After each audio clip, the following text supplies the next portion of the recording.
E aí, meninos, bom dia, bom dia, bom dia.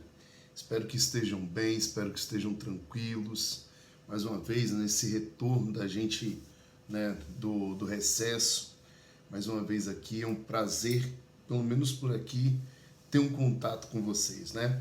Bom, vamos lá, galera. Aula passada eu falei com vocês sobre grandes navegações, expliquei basicamente as razões para se ter as grandes navegações, né? A ideia era buscar os produtos do Oriente. É importante ressaltar que esses produtos que vinham do Oriente, obviamente, eles ressurgiram, vamos dizer assim, na Europa, muito por conta das cruzadas, né? Então, o produto que vinha do Oriente era muito apreciado pelos europeus. Com isso, era necessário tê-los. O primeiro país que vai se lançar nessas grandes navegações, que vai tentar chegar ao Oriente, não pela rota do Mar Mediterrâneo, utilizada por genoveses e venezianos, será Portugal. Portugal vai ser o primeiro país a fazer isso por alguns fatores que nós conversamos na aula passada, só para a gente relembrar. A experiência em navegação oceânica, Portugal está virado para o Oceano Atlântico. O empenho em aprimorar conhecimentos e técnicas náuticas.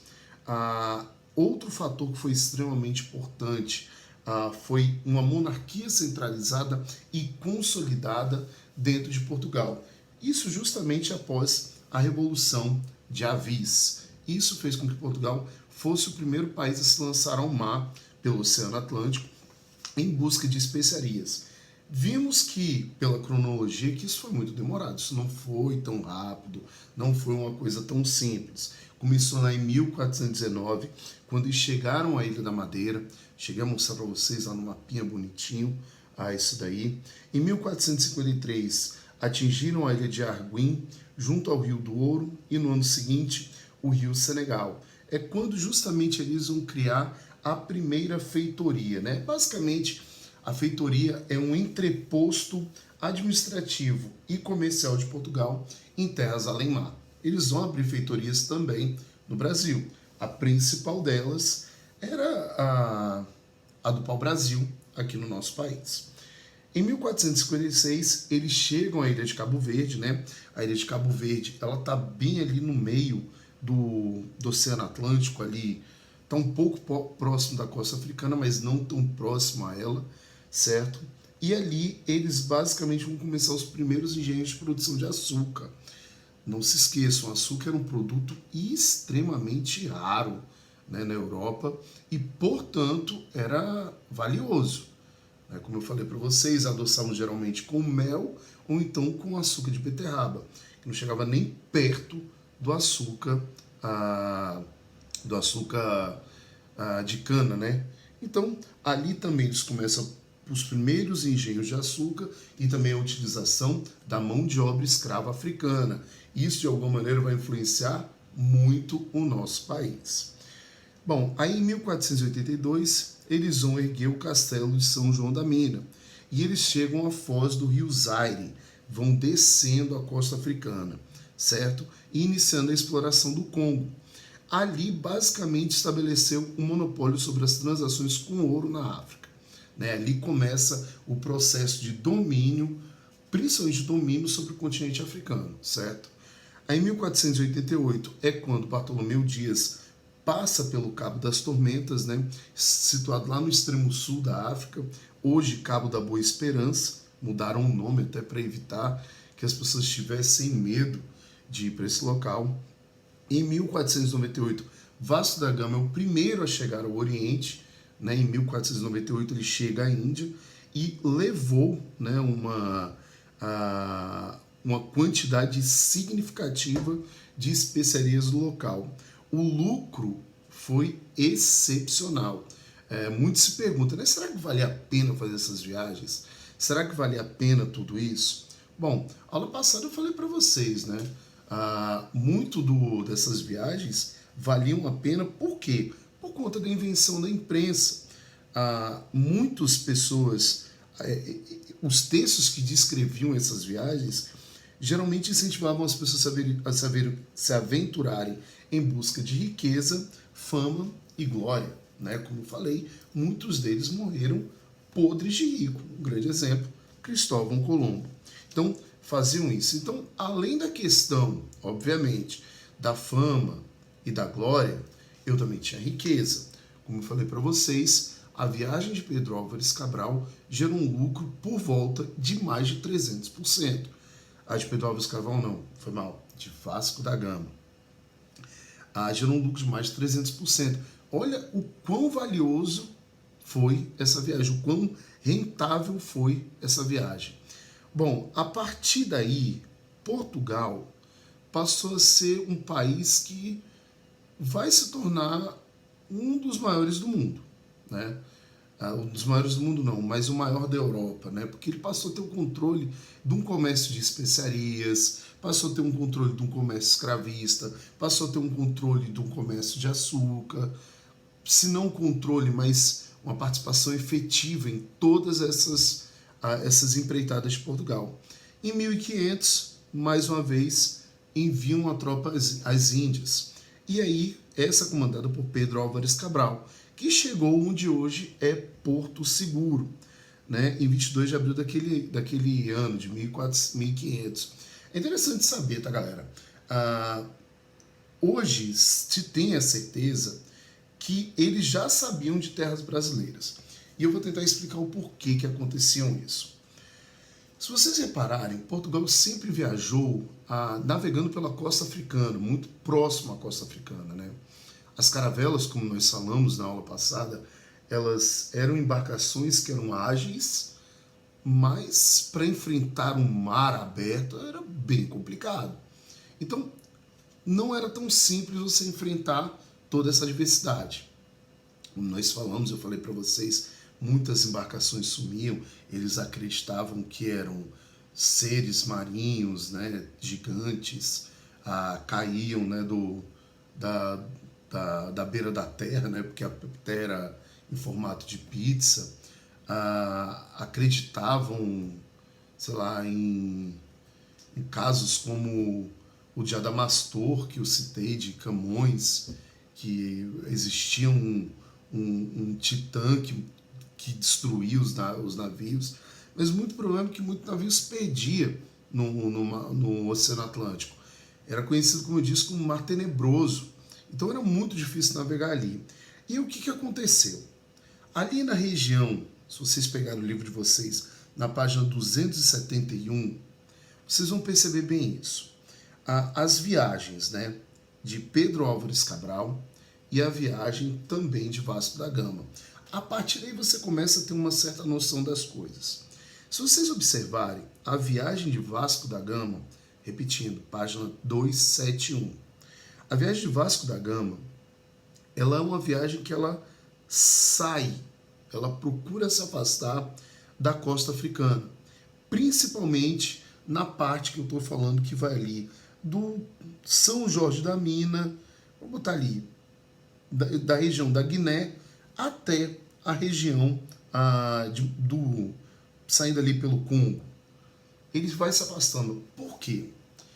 Nessa região da África, há uma corrente marítima que empurra para o oeste.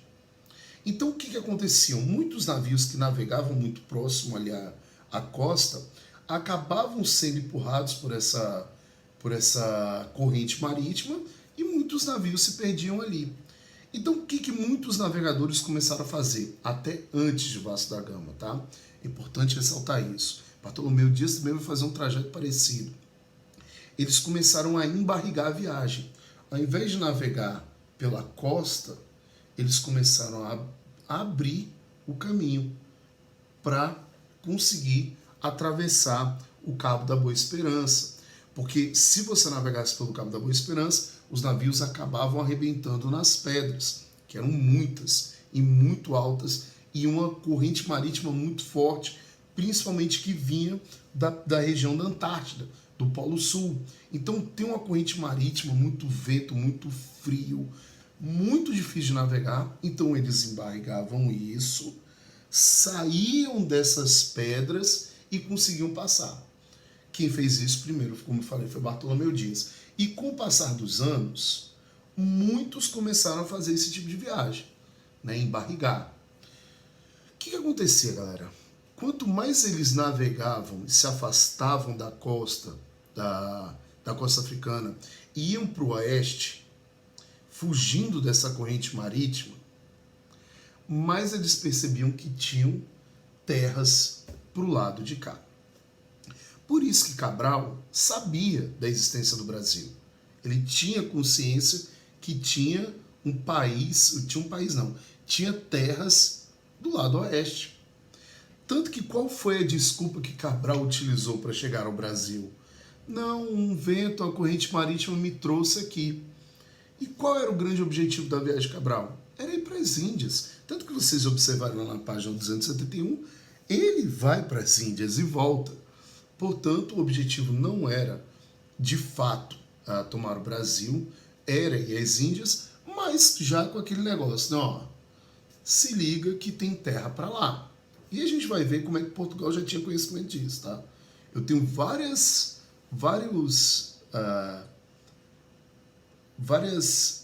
partes da história que mostram que Portugal já tinha conhecimento disso, né? A primeira você já sabe. Eu tenho um navegador que 2 anos antes vai, mas tem alguns pontos que são interessantes. Beleza, como eu disse, Portugal vai ser o primeiro país a chegar às Índias. Vão também conseguir viajar até o Japão, né? Depois de uns anos eles vão ao Japão. Tem uma cidade na China, conhecida como Macau, que é uma cidade até pouco tempo dominada pelos portugueses. Então, você vê o tamanho, né, da conquista portuguesa na China. Olha que coisa absurda. Bom, enquanto Portugal buscava o caminho, né, em direção ao leste, buscando navegar pela costa africana até chegar ao Oriente, a Espanha teve uma outra ideia. Tinha um navegador genovês, conhecido como Cristóvão Colombo. Ele começou a dizer que era possível chegar ao Oriente navegando a oeste. Ele fazia assim, ó, vou dar a volta, eu vou sair daqui, vou chegar aqui. Essa era a ideia dele. Vou pegar aqui com o celular que fica legal. Estou navegando, né? Navegando para cá. Dei a volta. Onde é que eu parei, ó? Desse lado. Ele falou que era possível fazer isso. Colombo, ele acreditava já na esfericidade da Terra. Ele era um dos navegantes, dos navegadores que acreditavam na esfericidade da Terra. Então ele pensou assim, ó, navegando, dando a volta ao mundo, eu vou chegar muito mais rápido do que Portugal, porque é muito mais perto. Eles achavam, eles não tinham ideia que a Terra era desse tamanho.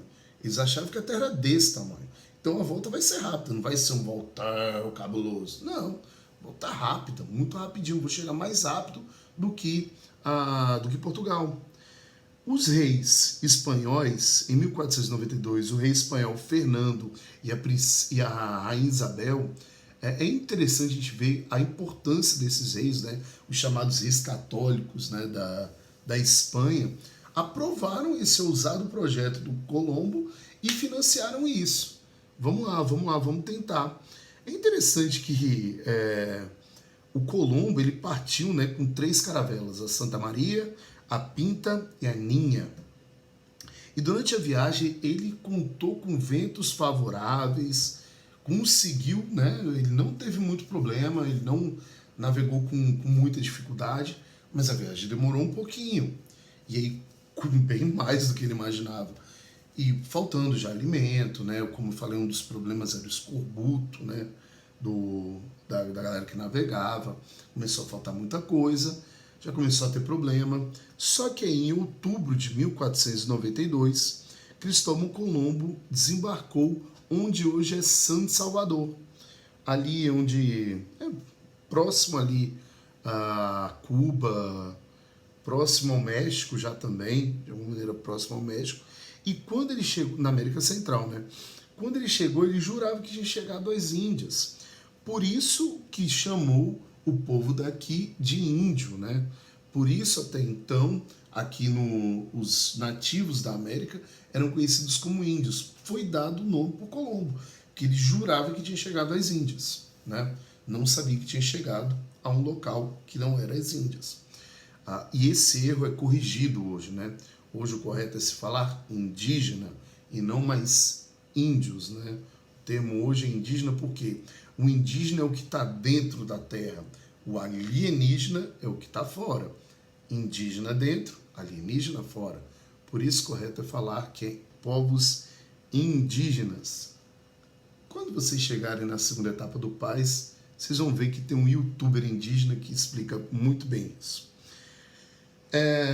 O engano de Colombo só vai ser, né, descoberto bons anos depois que o Pedro Américo, um cara que começou a navegar e fez a navegação de cabotagem, como eu falei, que eles faziam na costa africana, eles começaram a navegar por cabos no Brasil.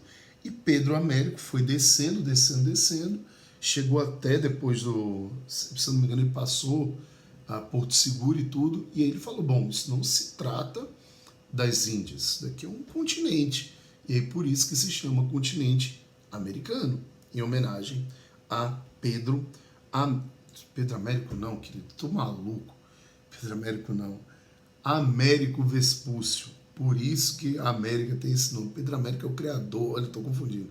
Pedro Américo é o criador do quadro da independência do Brasil. Então, esqueçam. Américo Vespúcio navegou, fez aquela navegação de cabotagem e chegou e concluiu que se tratava de um continente. E por isso esse continente foi batizado de América, ou Terra de Américo. Bom, aí o que aconteceu, né? Começou um rolo, né, com Portugal e Espanha. Em 1494, né, quando acharam, né, os espanhóis invadiram o continente americano, eles propuseram para Portugal criar um tratado. Vamos criar um tratado, estabelecer assim, o que como é que é o nome? O que é português. E a ideia do tratado era essa, era fazer o seguinte, o ponto seria justamente a ilha de Cabo Verde. E aí a Espanha propôs, vamos passar uma linha imaginária, né? A 100 léguas da ilha de Cabo Verde, a gente passa um meridiano, né? O que tiver a oeste é espanhol, o que tiver a leste é português. Portugal não aceitou. Esse tratado seria a bula intercoeteira, né? Portugal falou, não, a gente não aceita não. E aí pediu para o Papa resolver a treta. E falou assim, vamos tentar resolver isso? E falou assim, vamos fazer o seguinte, nós vamos passar uma linha da ilha de Cabo Verde 370 léguas. 370 léguas da ilha de Cabo Verde, o que tiver a oeste é espanhol, o que tiver a leste é português. Interessante, né? Esse é o Tratado de Tordesilhas, mais massa. O Tratado de Tordesilhas, ele é de 1494. A bula intercoeteira foi antes do Tratado de Tordesilhas. Ou seja, em 6 anos antes de se invadir o Brasil, de antes de Portugal invadir o Brasil, eles não aceitaram um tratado com apenas 100 léguas da ilha de Cabo Verde. Quer dizer, havia no mínimo uma suspeita de que tinha terra a oeste. Ou seja, 1494 tem o Tratado de Tordesilhas. Antes disso tem a bula intercoeteira. Se não me engano, a bula intercoeteira é de 1493. Eles não aceitam passar apenas 100 léguas. Eles querem 370. E com isso, com essas 370 léguas, eles conseguem pegar parte do território brasileiro.